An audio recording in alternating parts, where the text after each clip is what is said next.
गण channel 24 news plus के खास जीवनोपयोगी कार्यक्रम पुनरुत्थान में आपका हार्दिक स्वागत है, अभिनंदन है, सत्कार है। पुनरुत्थान है पतन से और उन्नति से उन्नति की ओर। हमारे इस सोसाइटी में, हमारे इस समाज के अंदर जो मूल्य गिर गए हैं, उन गिरते हुए मूल्यों की हम पुनर्स्थापना कैसे करें, उसके लिए पुनरुत्थान कार्यक्रम जो है वो चैनल 24 न्यूज प्लस में रखा गया है और ये जीवन के लिए बहुत उपयोगी है। ये छोटे बच्चों के लिए, युवाओं के लिए, कॉलेज विश्वविद्यालयों में पढ़ने वाले बच्चों के लिए, वृद्ध लोगों के लिए, काम करने के लिए ये कार्यक्रम बहुत ही उपयोगी है। और इस कार्यक्रम में ऐसे टिप्स दिए जाते हैं जिससे हमारे जीवन की दिशा बदल जाती है और ये व्यक्ति में एक इंसानियत पैदा करता है, मानवता पैदा करता है। और जहाँ पर अच्छे इंसानियत वाले मानव इकट्ठे होते हैं, वहाँ एक स्वस्थ समाज, अच्छा समाज बन जाता है। तो आइए इस पुनरुत्थान कार्यक्रम के अंदर हम उत्थान करने के लिए जो आज का जो विशेष विषय जो हमें दिया गया है, जैन दर्शन का कर्म सिद्धांत, इस विषय के ऊपर हम सांगोपांग विवेचना करेंगे कि जैन दर्शन क्या है और कर्म सिद्धांत क्या है। इस विषय के अंदर दो बातें हैं, एक जो जैन दर्शन और दूसरा है कर्म सिद्धांत। दर्शन वह है जो जीव के बारे में बताता है। दर्शन को अंग्रेजी में फिलॉसफी कहते हैं। फिलॉसफी का अर्थ होता है कि बुद्धि से प्रेम करना, यानी love to the wisdom philosophy कहलाती है। और जो दार्शनिक होता है वह इस जगत जो है उसको एक दिशा देता है, दर्शन का ज्ञाता है। आज हम दर्शन की बात करें तो पहले के जमाने के अंदर धर्म और दर्शन साथ जुड़े हुए थे, क्योंकि विज्ञान का इतना विकास नहीं हुआ था, हमारी शिक्षा का इतना विकास नहीं हुआ था। आज ज्यों ज्यों शिक्षा बढ़ी है, ज्यों ज्यों नई नई विद्याएं जो है हमारे सामने आई है, तो दर्शन की भी बहुत सी विद्याएं बढ़ी है। इसलिए धर्म और दर्शन को जो है अलग किया गया है। दर्शन एक सिद्धांत है, कोरा सिद्धांत जो है वो थ्योरी कहलाती है और अकेली थ्योरी है, कोई अस्तित्व नहीं रखती है। वह थ्योरी जब जीवन में आती है, जब थ्योरी प्रैक्टिकल में उतरती है तो वह पूर्ण होती है। इसीलिए हमारे जीवन के अंदर पूर्णता कब आती है? जब थ्योरी और प्रैक्टिकल की जाती है। हम आज इतना विज्ञान को देखें कि आज विज्ञान ने इतनी तरक्की क्यों की है कि विज्ञान ने पहले थ्योरी बनाई, उसके बाद में प्रैक्टिकल किया। विज्ञान जब तक किसी भी चीज को अपनी लेबोरेटरी के अंदर 3 बार परीक्षण नहीं करके उस चीज के बाद 3 बार वही सेम रिजल्ट, उस चीज का सिद्धांत को स्थापित वो नहीं करता है। यानी थ्योरी और प्रैक्टिकल को मिलाने से पूर्णता आती है। उसी तरीके से एक दर्शन और उसके साथ साथ में धर्म, दोनों मिलने से पूर्णता आती है। दर्शन सिद्धांत है, धर्म है उसको प्रैक्टिकलिटी, उसको जो है जीवन में ढालने का तरीका है। जैन धर्म बंधुओं, इस पूरी के अंदर, इस पूरी दुनिया के अंदर 8 बड़े बड़े धर्म कहे गए हैं। हिंदुज्म, बुद्धिज्म, सिखिज्म, जैनिज्म, इस्लाम, क्रिश्चियनिटी, जुडाइजन और जोरास्ट्रियन। तो जैन भी एक धर्म है।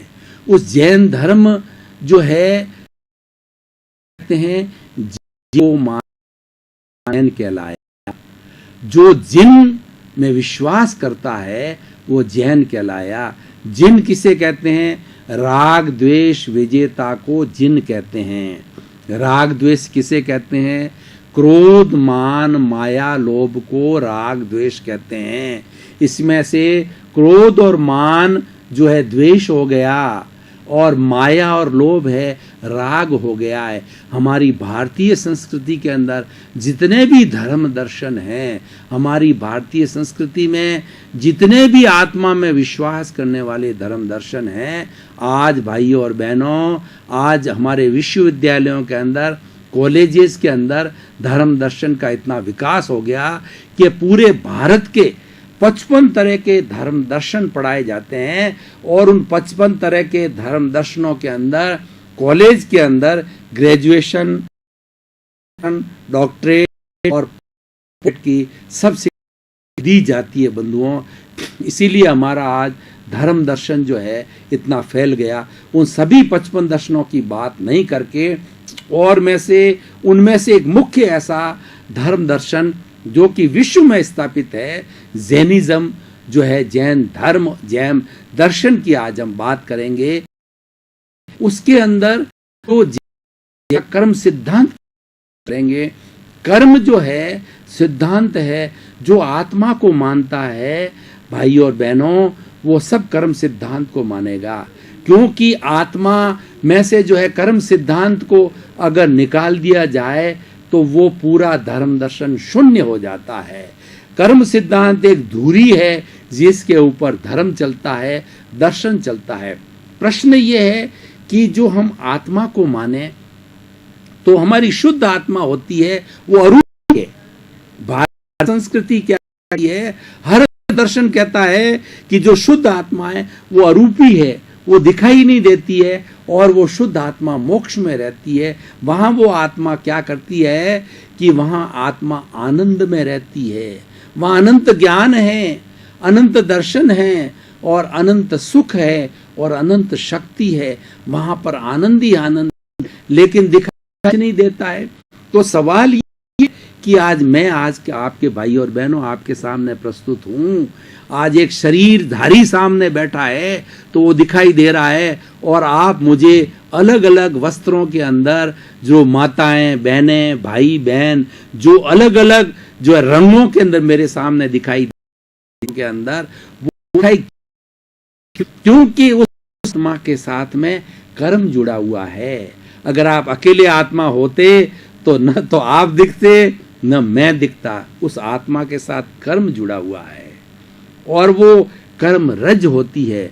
अब कर्म के कई जो है ना उसकी डेफिनेशंस हो सकती है। एक तो कार्य करने को भी कर्म कहा जाता है, कोई तरह का कार्य किया जाता है वो कर्म गिना जाता है। लेकिन यहाँ पे कर्म सिद्धांत का मतलब ये है कि हमारा पुनर्जन्म, हमारा पूर्व का जन्म और हमारा भविष्य का जन्म, वो जन्म देने वाला ऐसा कौन सा फैक्टर है, एक ऐसा कौन सी विधा है, ऐसा कौन सी शक्ति है जो कि हमें 84 लाख जीवा योनि के अंदर भटकाती है। हमारी भारतीय संस्कृति के सभी धर्म दर्शनों ने 84 लाख जीवा योनि को माना है। 84 लाख जीवा योनि का अर्थ होता है कि वो ऐसा उत्पत्ति स्थान जहाँ पर आत्माएं जन्म लेती है, वो 84 लाख उत्पत्ति स्थान है और एक एक उत्पत्ति स्थान में अनंत अनंत जीव होते हैं। यानी ये सारी सृष्टि जो है से भरी हुई है। उस जीव को कार में लाने वाला है वो कर्म है। तो इस तरीके से हमारी एक तो मुक्त आत्मा है जो मोक्ष में रहती है, और जो आत्मा सामने दिखाई देती है जो कर्मों से आवृत है वो बद्ध आत्मा है, यानी बॉन्डेड आत्मा होती है जो कि जकड़ी हुई है। ये हमारा कर्म है, वो एक कर्म शरीर नाम से है जो कि हमारी आत्मा के साथ में हर वक्त अनादि अनंत काल से जो है हमारी आत्मा के साथ में जुड़ा हुआ होता है। इसको हम कर्म शरीर कहते हैं। और जैन दर्शन के अंदर और कर्म को हर धर्म दर्शन ने माना है, उसने अलग अलग नाम दिए हैं। कोई इसको दैवी शक्ति कहता है, कोई इसको देवता कहता है, कोई इसको विशिष्ट कहता है, कोई इसको अद्वैत कहता है, कोई पाप, और जैन दर्शन इसको कर्म रज कहता है। यानी कर्मों की जो इस तरह की मिट्टी है जो कि आत्मा के साथ जुड़ी हुई है। मैं आपको उदाहरण के द्वारा भाई और बहनों बताना चाहता हूँ कि हमारे कर्नाटक के अंदर कोलार गोल्ड फैक्ट्री है, जिसके अंदर से कि सोना निकलता है। धान से जो है निकाला जाता है तो वह सोना है, मिट्टी के साथ में रहता है। उस मिट्टी के अंदर कई तरह की रासायनिक क्रिया करके उसको जला करके और आग में डाल करके उस मिट्टी को अलग किया जाता है, और उसके बाद के अंदर सोने के छोटे छोटे कण होते हैं। उन कणों को पुनः पिघला जाता है, उसका शुद्धिकरण किया जाता है, उसका प्योरिफिकेशन किया जाता है, उसका रेक्टिफिकेशन किया जाता है। तो उसके करने के बाद में 24 कैरेट का सोना, जिससे कि हमारे आभूषण बनते हैं, वो बनता है। तो 24 कैरेट का सोना जो है ना, ये हमारी शुद्ध आत्मा है, मोक्षगामी आत्मा है। लेकिन जो मिट्टी के साथ ही वो हमारी बद्ध आत्मा है। तो मैं उदाहरण से ये समझाना चाहता हूँ कि जो मिट्टी है वो कर्म रज है, और जैन दर्शन इसको कर्म रज मानता है, इसको पौद्गलिक मानता है। और एक सारे 55 धर्म दर्शनों, भारतीय दर्शनों में से जैन दर्शन है जो ये कहता है कि ये स्वयं इसके पार्टिकल है। जिस तरीके से जो दूसरी चीजों की जो मिट्टी होती है उसके पार्टिकल्स होते हैं, परमाणु होते हैं, उसी तरीके से कर्मों के परमाणु होते हैं।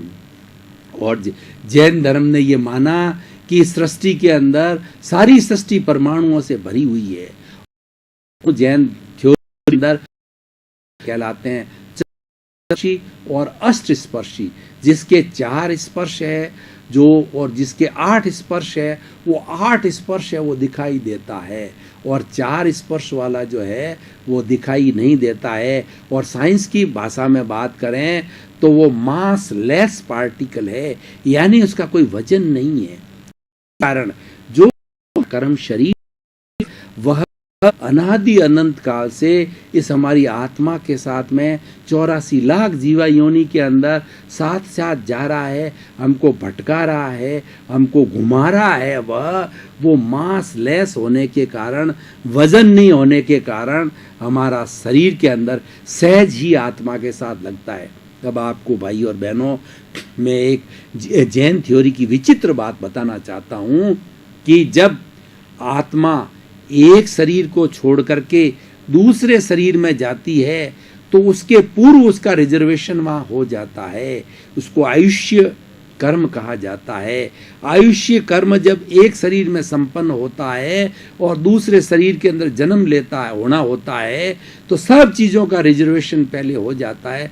तब जाकर कि ये आत्मा इस शरीर को छोड़ करके दूसरे, जैसे ये एक मनुष्य है, उसकी आत्मा ने दुष्कर्म किए और उसने गाय का जो है वो आयुष्य का बंधन किया, तो यहाँ से जब इस शरीर में से आत्मा छूटेगी तो उसके साथ में ये कार्बन शरीर जो मैंने कहा कर्मरज अनादि अनंत काल से आत्मा के साथ जुड़ा हुआ है, एकदम बॉन्डेड है, फेविकोल की तरह है। ये जो कर्म शरीर है आत्मा के साथ में, ठीक फेविकोल की तरह।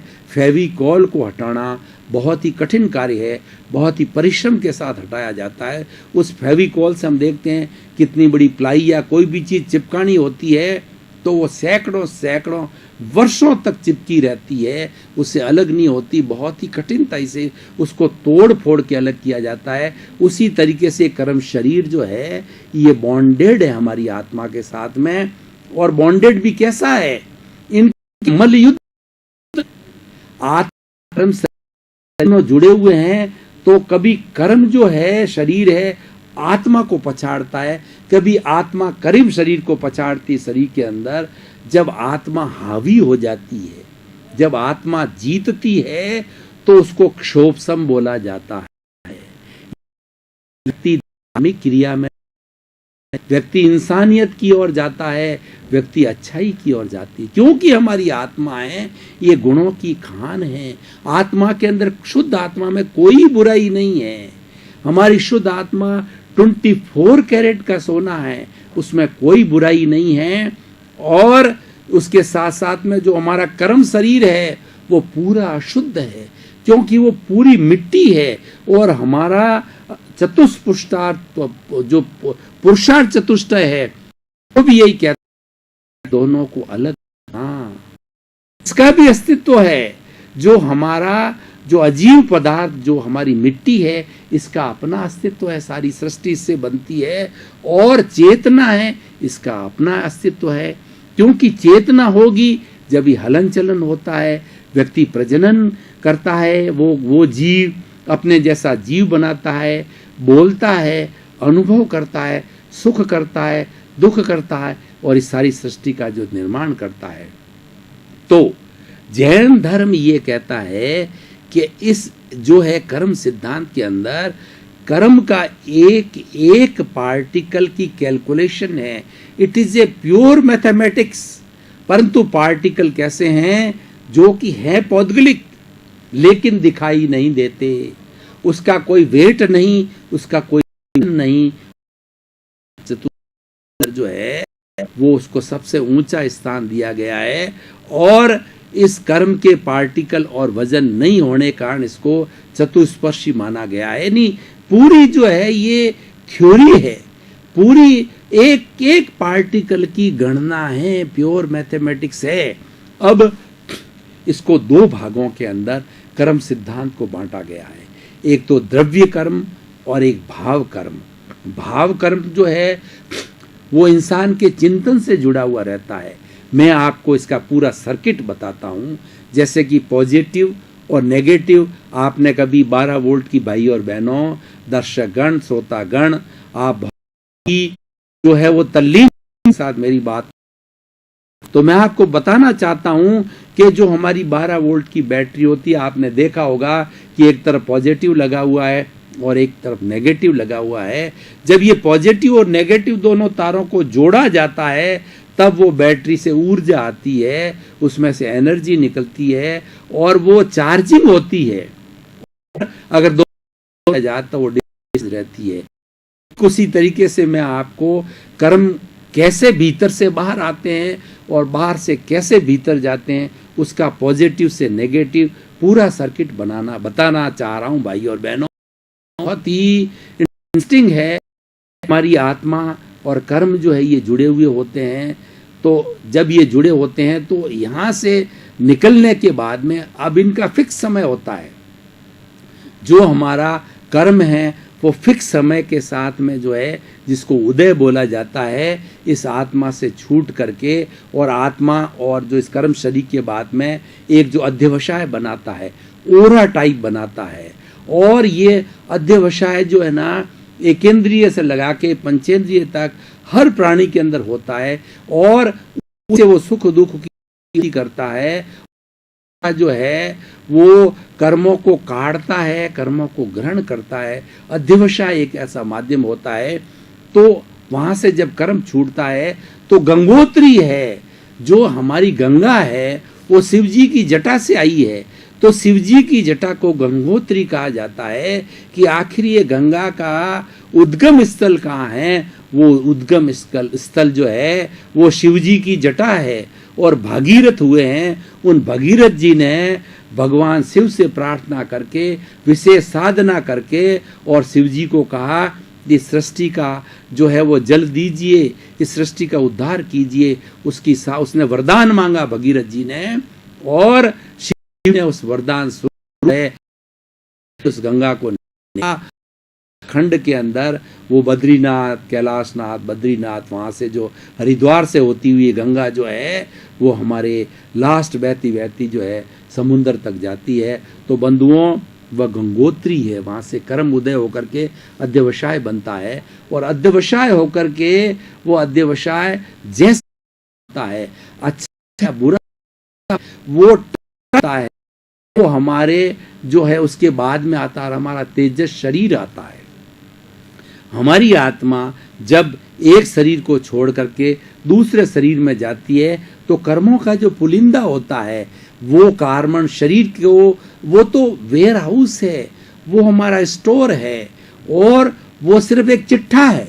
वो चिट्ठा को अपने आप मूवमेंट नहीं करता है, उसको मूवमेंट तेजस शरीर करता है।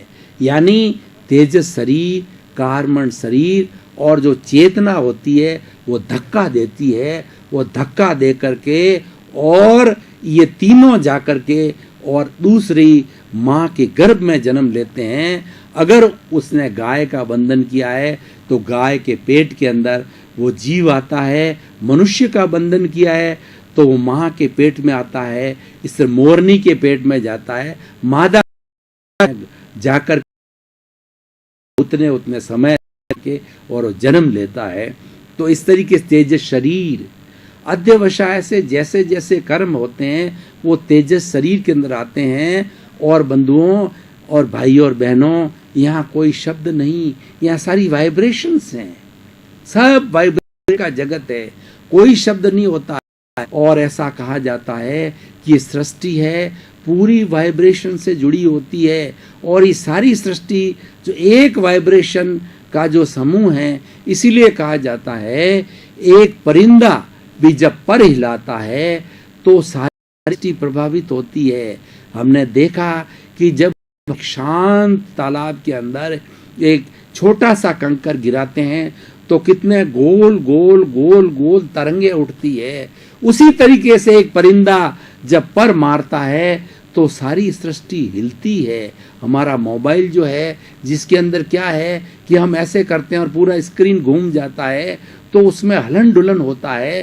तो सृष्टि भी जो है सब, मतलब मैं ये कहना चाह रहा हूँ, सारा वाइब्रेशंस का सृष्टि जुड़ी हुई है, भीतर भी वाइब्रेशंस हैं।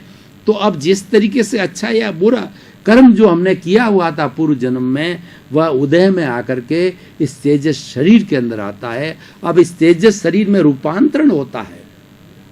ये तेजस शरीर एक फैक्ट्री है, यहाँ पर परिवर्तन होता है, इसीलिए इसको अवचेतन मन भी कहते हैं। हमारे ऋषि महात्मा कहा करते हैं और वो स्वयं करते थे कि वो जब कभी उन्हें प्रज्ञा को जागृत करना होता था, रिद्धियों को प्राप्त करना होता था, सिद्धियों को प्राप्त करना होता, तो प्राप्त थी उनको वो सारी रिद्धि सिद्धि जो है अवचेतन मन में होती है। जितने तांत्रिक होते हैं, जितने मैस्मेरिज्म करने वाले होते हैं, और वो सारा पे काम करते है शरीर। देखा कि कई ऐसे लोग जो है वो मैस्मेरिज्म करने वाले जादूगर होते हैं। 30 टन का ट्रक जो है वो अपने छाती से जो है वो गुजार लेते हैं। अपनी छाती में अगर 5-10 किलो का भी कोई वजन हो तो हम उसको ऊपर से नहीं गुजार सकते। 30 टन 60 टन 100 टन का जो ट्रोला है वो अपने शरीर से गुजार देते हैं। वो सब क्यों होता है?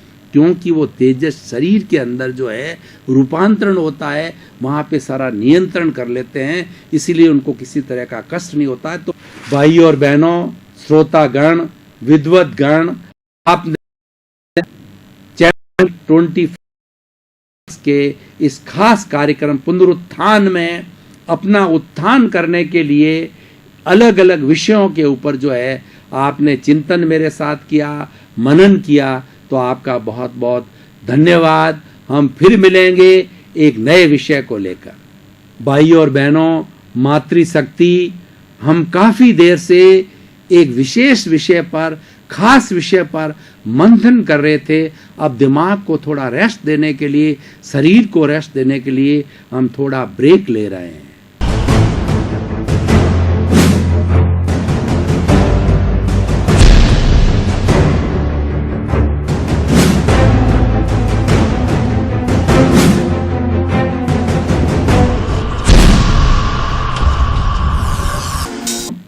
पुनः हम फ्रेश होकर के जो है ब्रेक के बाद पुनः हाजिर हो रहे हैं और इस विषय को जो है हम इस पुनरुत्थान कार्यक्रम में अपना उत्थान करने के लिए हम इस विषय को और आगे बढ़ा रहे हैं।